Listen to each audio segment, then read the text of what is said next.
Certamente, quando alguém traz um tema como esse, o caminho para a felicidade, todo mundo já fica na expectativa, né? Se existe uma receita que possa nos garantir experimentar esse estado da alma em que nós não sejamos, de certa forma, tocados pelo pranto do mundo. Já que, agora há pouco, quando o filme foi passado, nós pudemos testemunhar situações das mais aflitivas e dolorosas. Então nós vivemos um tempo extremamente desafiador, um momento em que as pessoas buscam a todo custo, dentro do conceito que é próprio a cada uma e de acordo com o seu estágio evolutivo, compreender o que é felicidade. Eu gostaria de trazer um exemplo que eu considero muito singelo, muito simples, totalmente, mas de outra forma profundo filosoficamente, para que a gente possa refletir. Eu preciso trazer mais uma vez à nossa lembrança a presença de um personagem, um palestrante espírita que já é desencarnado e que sofreu de uma enfermidade chamada artrite reumatoide. A artrite reumatoide é uma doença degenerativa que vai enrijecendo as articulações do corpo. Então, ainda jovem, ele foi diagnosticado com essa problemática. Os anos foram passando, avançando, e ele se enrijecia fisicamente, ficando impossibilitado de se movimentar. Todavia, à medida que o corpo se enrijecia, o espírito se libertava, porque a compreensão dele com relação à própria dor não o impedia de viajar pelo Brasil, mesmo numa cama, levando a palavra consoladora do Espiritismo. E qual de nós, hoje aqui presente, não necessita de um consolo, de uma palavra consoladora e de um norte para a própria vida, de uma orientação segura? Então era muito comum as pessoas visitarem o centro espírita desse nosso irmão lá em Ituiutaba, pedindo a ele orientações. E muita gente olhava para ele e ele já atendia na cama. A cama ficava inclinada e as pessoas o procuravam, às vezes, para se queixar apenas da unha encravada. Enquanto ele ali, silenciosamente, apenas por ouvir as pessoas falarem das suas dores, já trazia uma força imensurável para que as pessoas pudessem compreender a realidade da vida, já que nós somos criaturas, espíritos imortais, que estamos passando por uma experiência humana.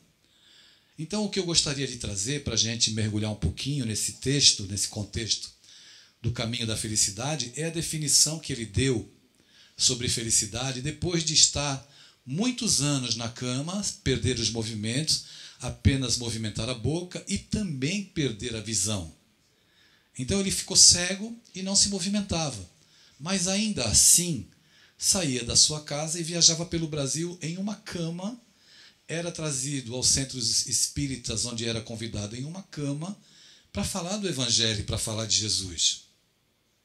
E certa feita, convidado a ser entrevistado na TV Morada do Sol, em Araraquara, no interior de São Paulo, a repórter na TV lhe indagou: Jerônimo, o que é felicidade para você?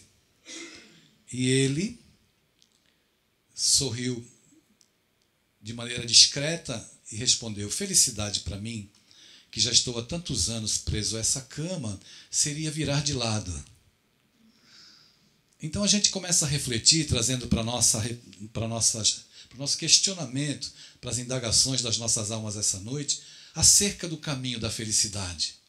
Já que o homem consegue hoje saltar para a estratosfera, da estratosfera para as estações espaciais, já construindo estações espaciais, visando buscar outros caminhos, sonhando até, e isso não é filme de ficção, sonhando até em empreender colonizações, colônias humanas em outros planetas.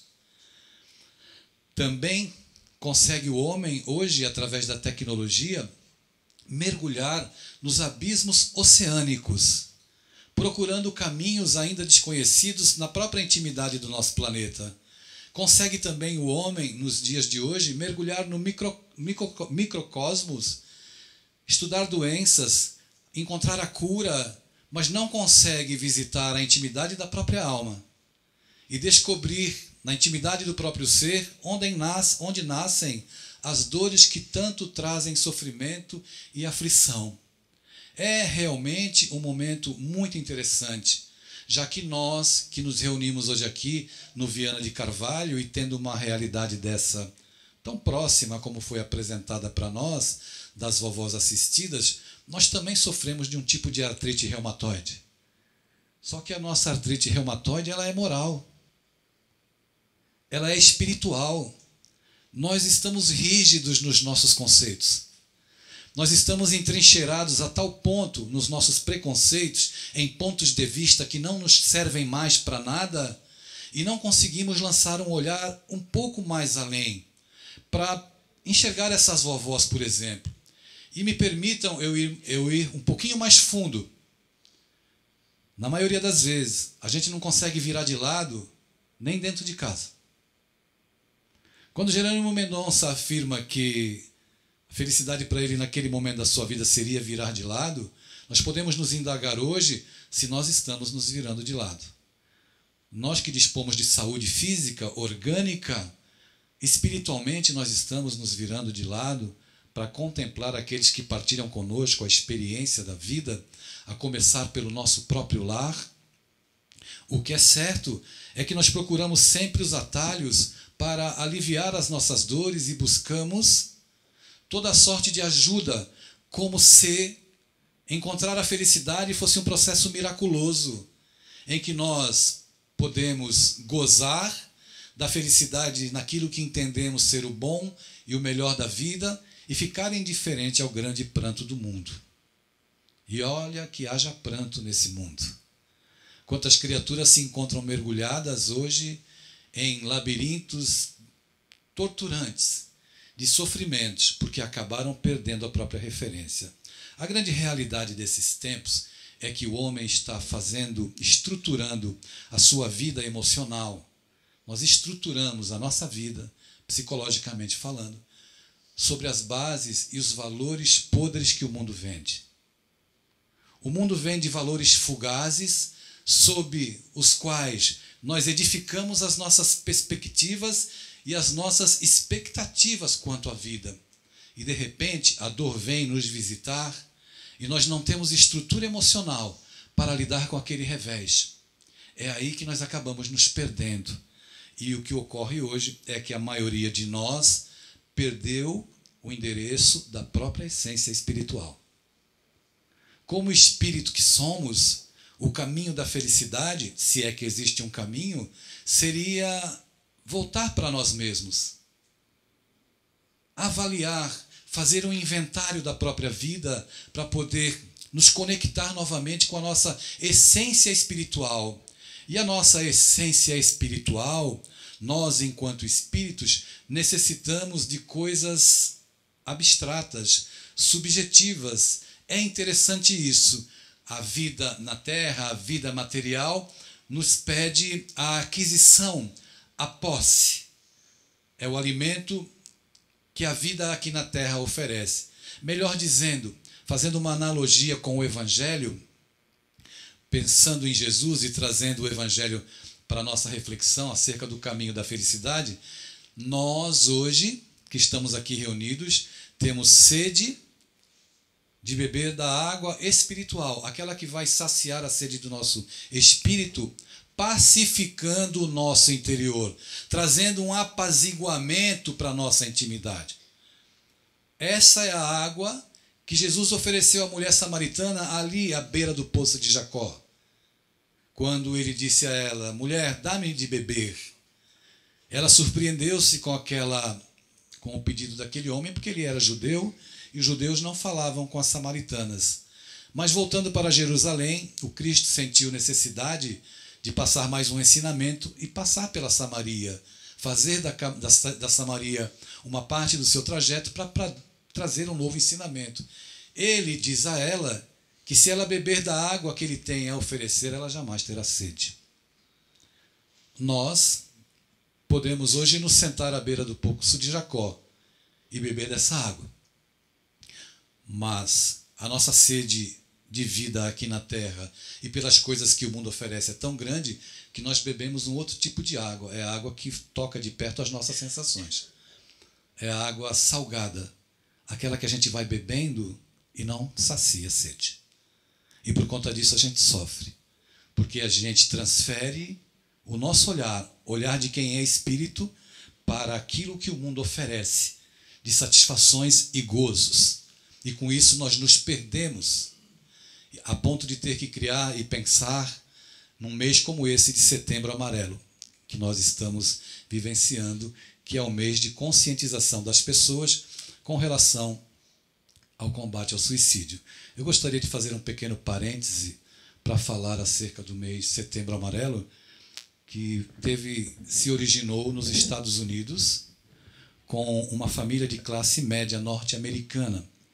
O pai, Dale M., a mãe, Darlene M., o filho, Michael M., um jovem de 16 anos que chamava muito a atenção pelo carisma que possuía, pela maneira afável como tratava as pessoas e pela maneira caridosa como lidava com os seus semelhantes. Mas ele tinha e guardava em si uma habilidade muito especial e muito singular. Ele, aos 16 anos de idade, gostava muito de reparar máquinas quebradas e chamava a atenção por sua habilidade.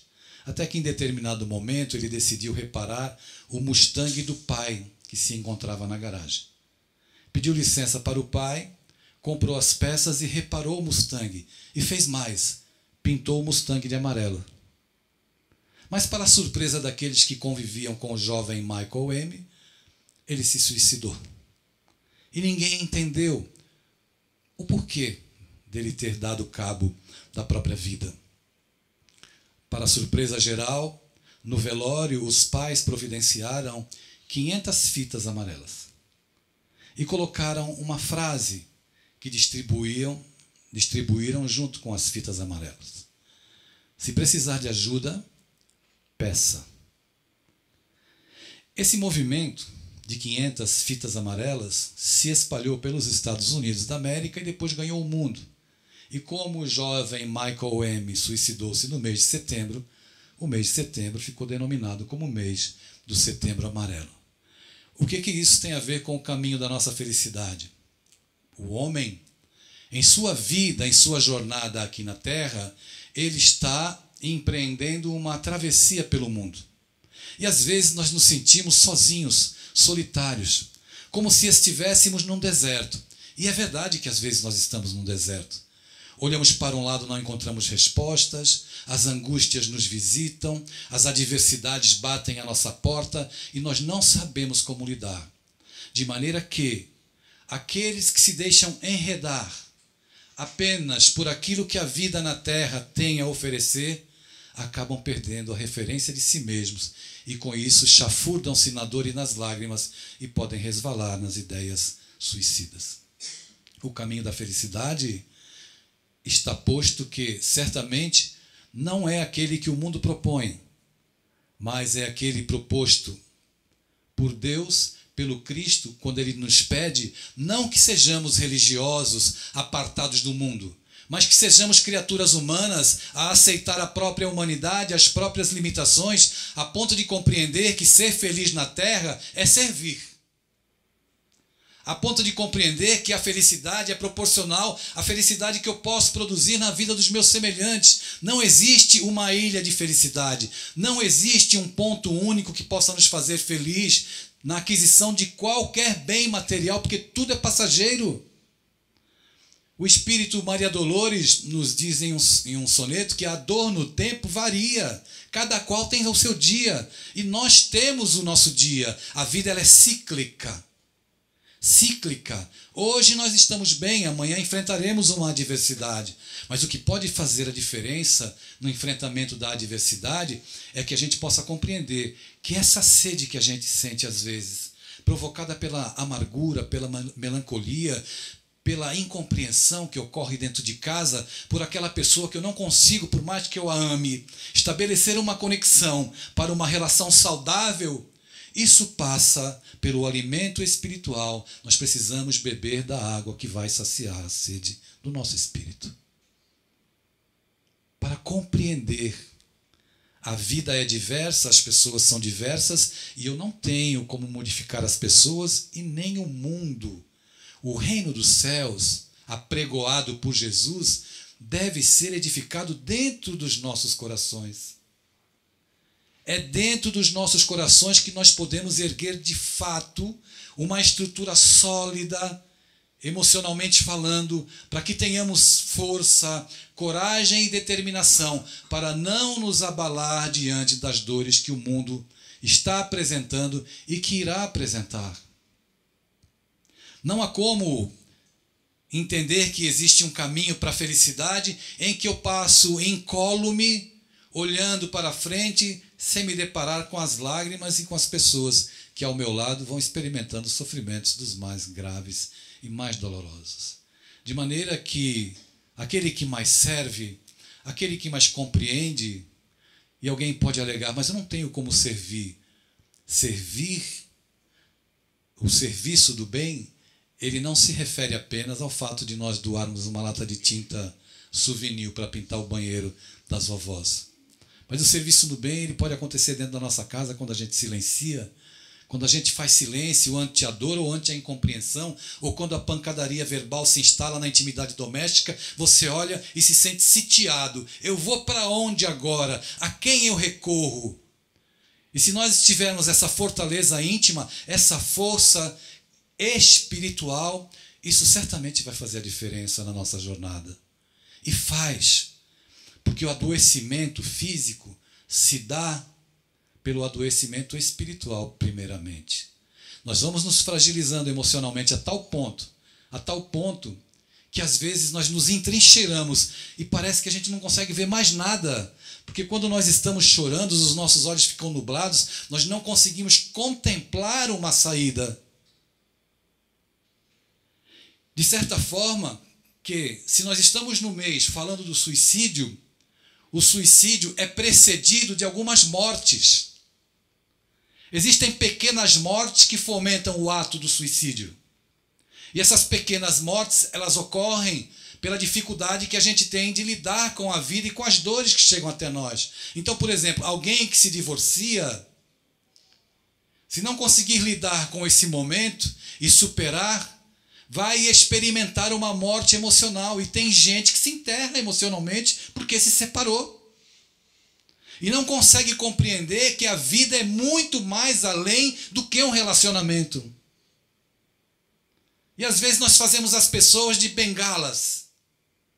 E não conseguimos enxergar as nossas potencialidades. E o espírito imortal, e todos nós aqui o somos, temos uma imensidão de potencialidades a serem desenvolvidas, mas nós nos tornamos reféns de algumas situações e nos entrincheiramos nela.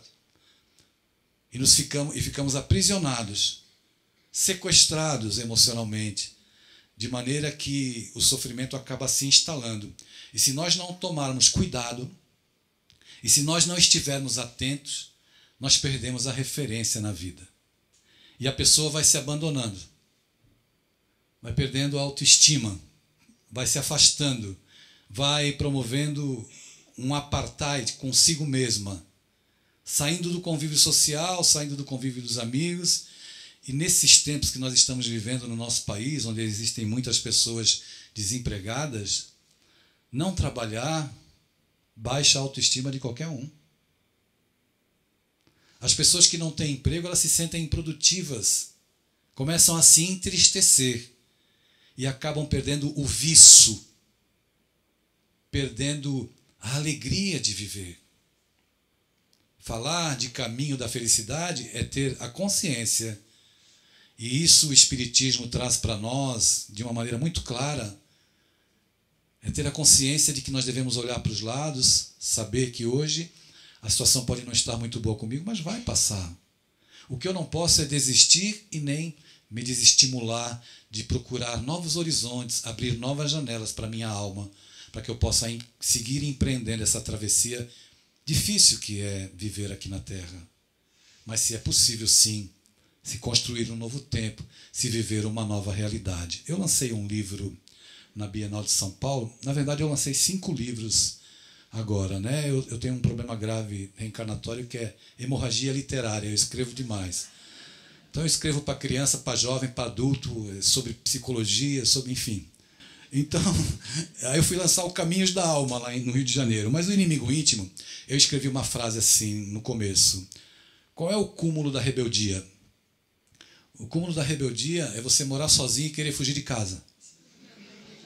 Esse é o cúmulo da rebeldia. E a maioria de nós hoje, está fora de casa. Não da casa física, da estrutura arquitetônica. Nós estamos fora de nós mesmos.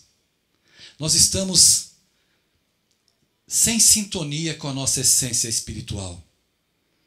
E quando nós vivemos essa dicotomia, nós não temos estrutura, porque tudo o que a gente olha e dá valor se refere à vida material. Quando você vem a uma instituição como Viana de Carvalho, na Paraíba, você vem aqui para buscar um refazimento, uma reharmonização interior. Então a gente vem, entra, é acolhido, canta músicas, né? Por mim não precisava nem ter a palestra, porque estava tão bonito aqui, as melodias que eles estavam interpretando. Então a gente vai bebendo da água do poço de Jacó, da água que Jesus tem para oferecer. E a gente vai se sentindo saciado, pacificado.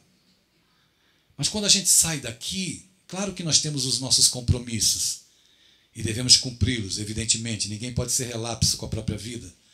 Mas a gente acaba perdendo essa essência e a gente só vem aqui beber água para o nosso espírito na sexta-feira. E nós precisamos beber água todos os dias, a água que o Cristo oferece.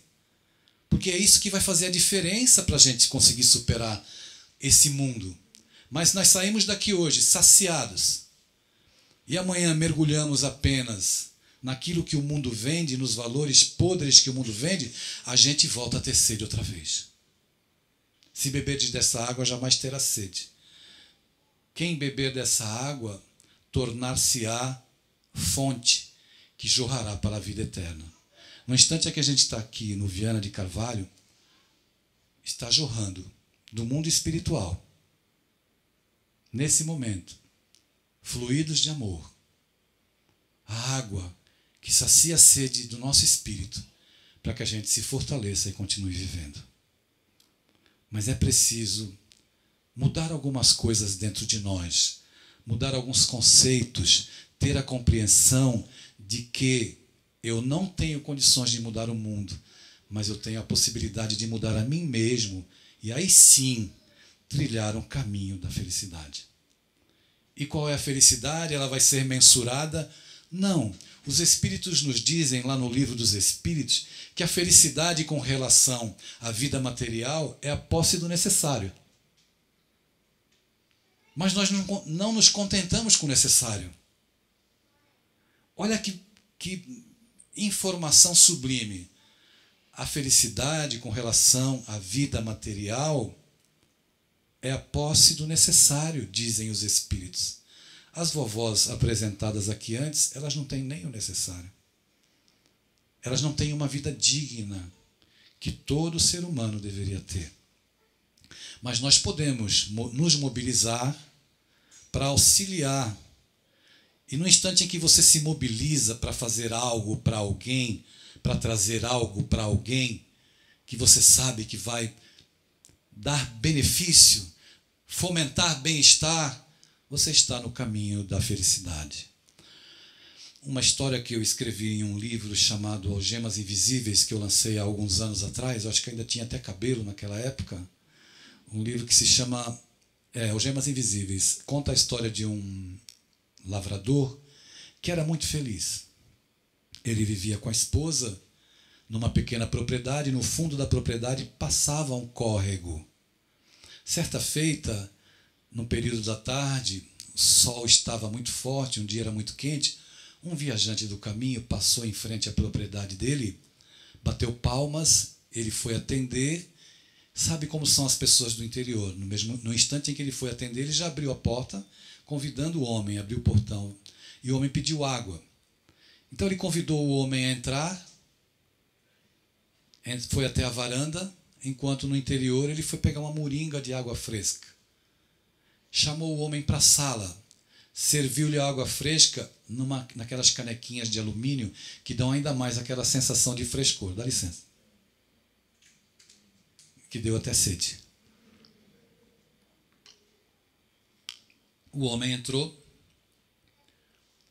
tomou água, e enquanto tomava água, olhava à sua volta.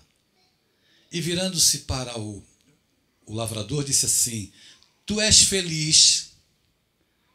E o lavrador disse: eu sou feliz. Eu não acredito. Como é que alguém pode ser feliz sem possuir diamantes? Eu não vejo nenhum diamante aqui na tua casa. E o lavrador disse: mas possuir diamantes traz felicidade? E o viajante disse: traz, é claro que traz. Quem tem diamantes é feliz. O lavrador ficou com aquilo na cabeça, o homem tomou mais uma caneca de água, se despediu e partiu, dizendo ao homem que os diamantes poderiam ser encontrados no mundo. O homem partiu e o lavrador perdeu a paz.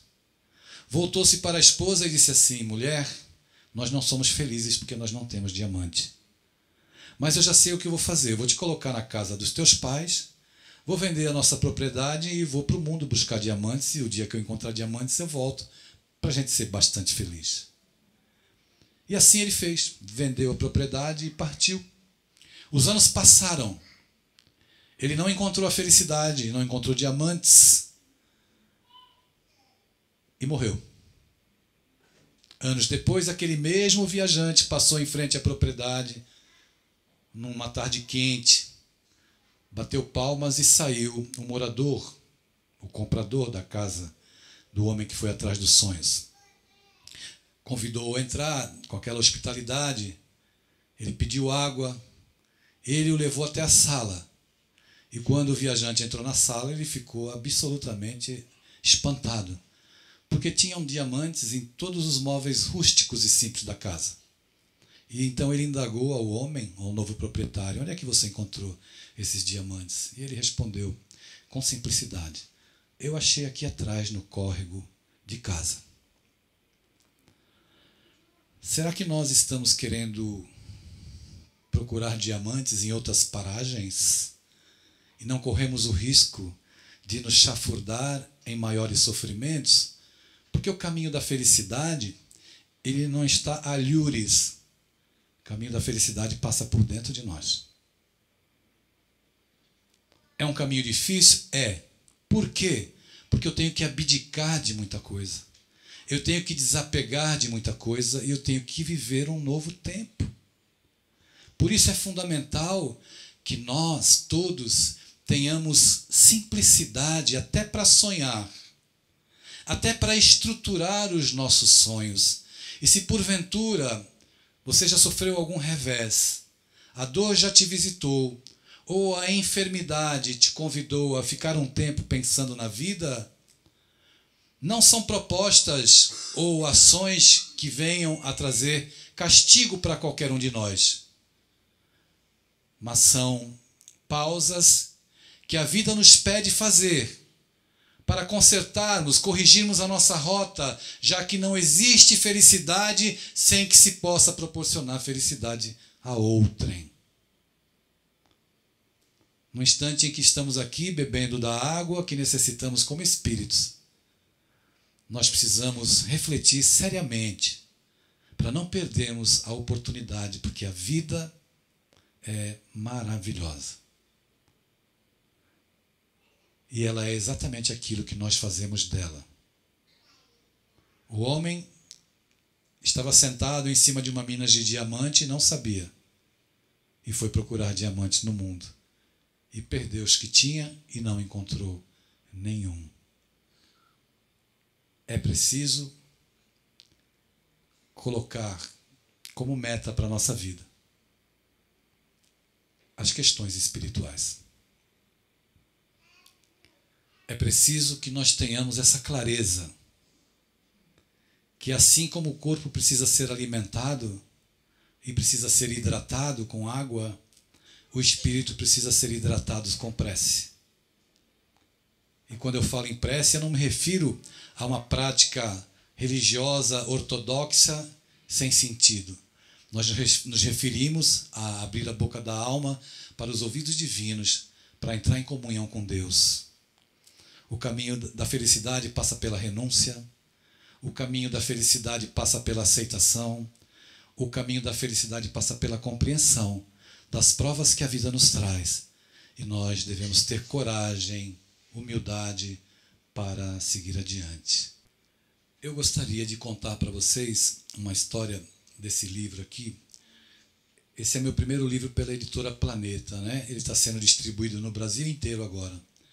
Então você vai encontrar ele em qualquer lugar, aeroportos, chama-se O Pai Pródigo. Vocês conhecem a parábola do filho pródigo, né? Conhecem? Essa aqui é do pai pródigo.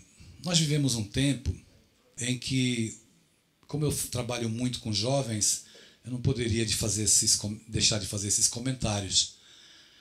Porque a nossa felicidade, ela é verdadeira quando o nosso amor, né? Quando o estabelecimento das conexões com as pessoas que nós amamos, ela é plena, ela é honesta. E eu encontro muitos jovens nas escolas que eu vou que me dizem que são órfãos de pais vivos. Pais que às vezes estão dentro de casa, mas não estão na vida dos filhos. Eu tive recentemente no Rio Grande do Sul, fazendo uma palestra para jovens, um encontro com jovens, e tinha um garoto assim na minha frente, logo na minha frente, 10 anos aproximadamente. Eu comecei a falar de pais e de relacionamento entre pais e filhos. Eu nunca vi aquilo na vida, mas ele levantou e falou: "Você está falando de pai?" Eu disse: "Estou." Aí ele falou para mim assim, para mim não, né? Falou para todo mundo: "Meu pai é um lixo. Ele nem liga para mim." Eu não sei se na afirmativa daquele garoto havia alguma conotação ou alguma influência de alienação parental por parte de alguém. Mas a expressão dele foi tão dolorida para mim, tão dolorosa, me causou muito... Eu estou acostumado a ir em escolas muito violentas, mas eu levei um impacto com a naturalidade e com a frase dele. Então, a gente percebe claramente que aquele sonho que as pessoas acalentaram, por exemplo, o homem quando se enamora da mulher e que diz: "Vamos constituir uma família." Então, constitui-se uma família, que é um verdadeiro tesouro para esses dias. E chega um momento que pode ser o homem ou pode ser a mulher, não é? Mas isso acontece mais com os homens, que o homem diz assim: "Eu não estou feliz, eu vou procurar minha felicidade em outro lugar." Ou seja, faz como fez o filho pródigo, que pediu a sua parte na herança para ir embora. E muita gente faz isso. Não existe tesouro maior do que a família. Não existe porto seguro maior do que um lar. Tenha ele a configuração que tiver.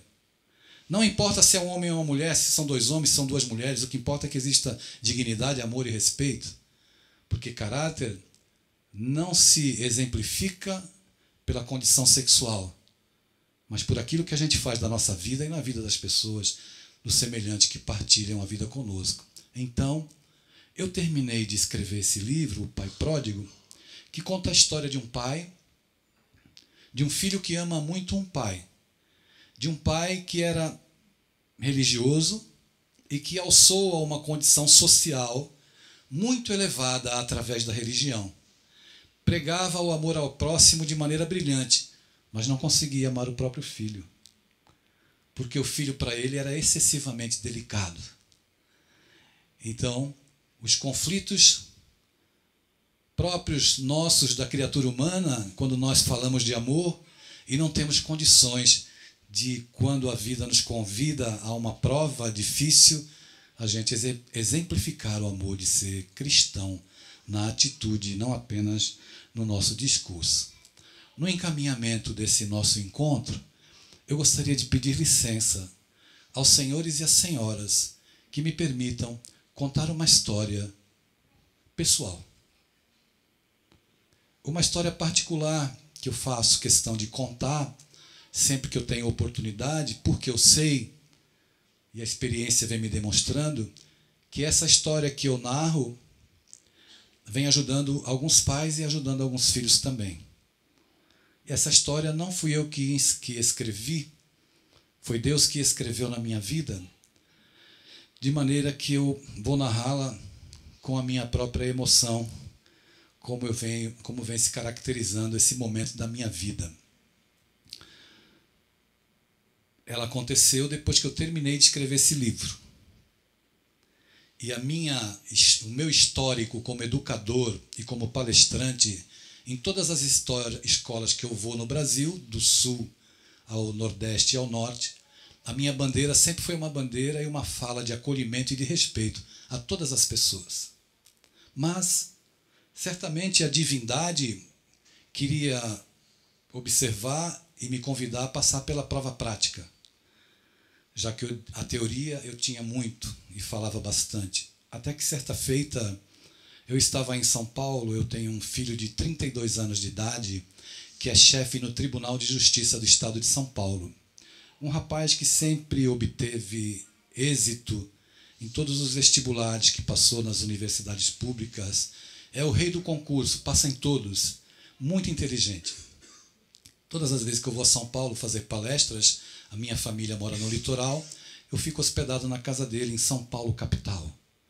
E nessa noite, nesse dia, nós acordamos de manhã, fomos tomar café, eu estava hospedado na casa dele, tomamos café e eu estava próximo ao metrô Santa Cruz, de onde eu pegaria o metrô para pegar o ônibus para Santos, para ver as minhas netinhas. E o meu filho se despediu, eu pensei que ele já fosse para o tribunal, ele me disse que ia ao médico, eu perguntei a ele se ele estava doente, ele me disse que não, que era um exame de rotina. Perfeito. Eu, então, cumpri meus compromissos, vi minhas netas, voltei para Pernambuco, e uma semana depois eu dirigia nas ruas de Olinda, quando o meu celular tocou, e eu identifiquei na bina, no painel do carro, o número do meu filho. E ele me disse assim: pai, parece que pela tua voz você está falando no Viva Voz. Eu falei: eu estou dirigindo. Aí ele me disse: então quando você chegar em casa, você liga para mim, porque eu preciso falar com você. Eu falei: ok, sem problema, me dá uns minutinhos que eu vou chegar em casa. Fui para casa, imediatamente liguei, coloquei o meu telefone no Viva Voz e ele me disse assim: pai, você está sozinho? Eu falei: estou, nesse momento estou sozinho. Ele falou: então chama a Ana Paula para ela ouvir o que eu tenho a te dizer. Aí eu falei: pois não. Chamei, ela veio, sentou e eu disse assim: pode falar. E ele me disse assim: pai, faz 1 ano e meio que eu estou fazendo tratamento psiquiátrico. Eu falei: e o que está acontecendo? Ele falou: eu descobri que eu sou transgênero, pai. Aí eu disse assim para ele: mas muda o que no amor que eu tenho por você, o fato de você ser transgênero? O que acrescenta ou diminui no tanto de amor que eu tenho por você?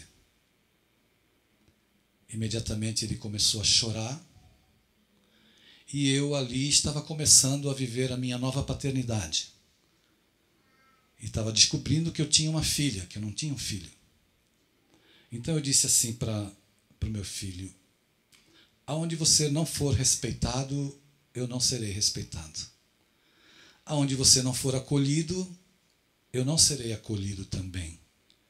Saiba que eu te amo, e isso não muda nada no amor que eu tenho por você, nem no orgulho que eu tenho por você.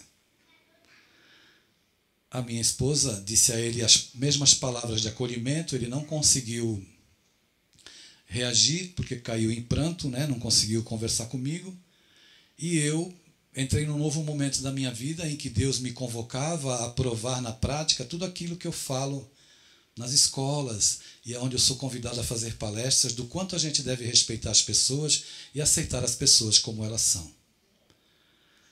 Eu fiquei com dificuldade de dormir por 15 dias. Não porque eu tinha descoberto que eu tinha uma filha trans, mas porque eu precisava me acostumar com a ideia e orar todos os dias, porque eu tinha e tenho muito medo do que o mundo pode fazer com a minha filha. Num país de gente ignorante, de gente preconceituosa, principalmente no meio religioso, como é o Brasil. As pessoas que têm Jesus nos lábios, mas não têm no coração. Era isso que eu temia. E durante aquele mês eu comecei a ensaiar. Mandava mensagens para minha filha, porque eu tinha que me acostumar a tirar o artigo definido O pela letra A. Então eu acordava de manhã e mandava mensagem: bom dia, filha. Como vai, filha? Você está bem, filha? E fui naquele trabalho de parto psicológico e emocional, agradecendo a Deus por Ele estar me dando a oportunidade de ter uma nova paternidade. Certamente hoje eu sou um pai muito melhor do que eu fui anteriormente. Um mês depois eu teria que ir a São Paulo fazer novas palestras. E pela primeira vez eu ia encontrar minha filha. Então eu estava assim muito ansioso e queria dar um presente a ela. Fiz as minhas palestras, cumpri as minhas jornadas e fui para o prédio encontrar a minha filha, porque eu dormiria na casa dela, pela primeira vez da minha filha. No presente especial, eu me deparei com a floricultura em frente ao prédio. E pensei, vou dar flores para minha filha. Um presente sensível, que eu quero demonstrar todo o amor que eu tenho por ela. Entrei na floricultura, pedi para que se arranjasse os mais belos botões escolhidos por mim e subi 11 andares, em trabalho de parto, aguardando o instante em que a porta do elevador se abriria para poder olhar para minha filha pela primeira vez. O elevador parou, eu saí, toquei a campainha, a porta se abriu e lá estava ela. Eu nem sabia que eu tinha uma filha tão bonita. Inteligente eu sabia. Quando ela me viu com as flores nos braços, nós nos abraçamos, eu pedi perdão a ela, eu que ando pelo país dizendo para os pais prestarem atenção nos filhos, acho que não prestei muito atenção em você. Ela me disse, não, de forma alguma. Foi muito difícil para mim viver esses anos todos com essa disforia, que é o sofrimento que as pessoas experimentam entre a identidade psíquica e a corporal, a física. Ela chorou, se recolheu, se refez, nós jantamos, eu conversei com ela, tivemos uma noite linda e eu voltei para minha casa. E ela continua lá, chefe, respeitada, inteligente, porque a condição sexual não determina o caráter de ninguém, não determina se a pessoa é menos ou mais inteligente. O que determina é a ignorância de quem é preconceituoso. Então, quando a gente está no mês de setembro, falando sobre Setembro Amarelo, sobre o caminho da felicidade e sobre suicídio, eu encerro a minha fala dedicando as minhas palavras dessa noite a todos os jovens que se suicidaram porque os pais não os aceitaram. A todos os jovens que deram cabo da própria vida porque a família os renegou. A todos os jovens que deram cabo da própria vida porque os pais querem que os filhos tenham a forma social e não se apresentem com a essência de quem são. Por isso, o Espiritismo tem para nós hoje a possibilidade de nós passarmos a aprender o caminho da felicidade no amor. E o amor só é genuíno quando a gente aceita as pessoas como elas são. Caso contrário, é discurso vazio que não serve para nada. Eu agradeço muito a Deus a oportunidade de estar aqui no Viana de Carvalho mais uma vez. E vamos pedir a Jesus, aos benfeitores, que apontem o caminho da felicidade na nossa própria pacificação interior. Muita paz.